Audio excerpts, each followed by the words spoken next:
ಕನಕಪುರ. ಕಳೆದ ಭಾನುವಾರ ನಗರದ ಮಳಗಾಳಿನಲ್ಲಿ ಯುವಕನ ಕೈ ಕತ್ತರಿಸಿದ್ದ ರೌಡಿ ಶೀಟರ್ ಹರ್ಷ ಆಲಿಯಾಸ್ ಕೈಮಾ ಹಾಗೂ ಕರುಣೇಶ ಆಲಿಯಾಸ್ ಕನ್ನಿ ಮೇಲೆ ಫೈರಿಂಗ್ ಮಾಡಿ ಇಬ್ಬರನ್ನು ಹಿಡಿಯುವಲ್ಲಿ ಯಶಸ್ವಿಯಾಗಿದ್ದಾರೆ.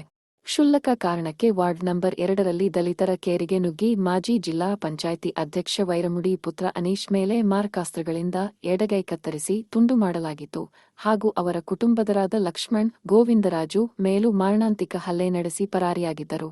ಈ ಪ್ರಕರಣಕ್ಕೆ ಸಂಬಂಧಿಸಿದಂತೆ ಜಿಲ್ಲಾ ಪೊಲೀಸ್ ವರಿಷ್ಠಾಧಿಕಾರಿ ಕಾರ್ತಿಕ್ ರೆಡ್ಡಿ ತಂಡಗಳನ್ನು ರಚಿಸಿ ಆರೋಪಿಗಳ ಪತ್ತೆಗಾಗಿ ತನಿಖೆ ಚುರುಕುಗೊಳಿಸಲಾಗಿತ್ತು.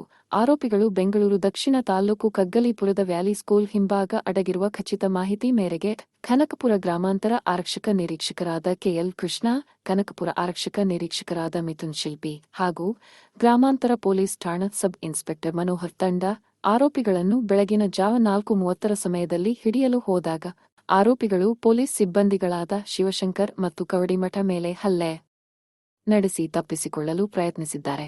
ಕೂಡಲೇ ಆರೋಪಿಗಳ ಕಾಲಿಗೆ ಗುಂಡು ಹಾರಿಸಿ ಹೆಡೆಮುರಿ ಕಟ್ಟಿ ಆರೋಪಿಗಳನ್ನು ಚಿಕಿತ್ಸೆಗಾಗಿ ರಾಜರಾಜೇಶ್ವರಿ ಆಸ್ಪತ್ರೆಗೆ ದಾಖಲಿಸಲಾಗಿದೆ.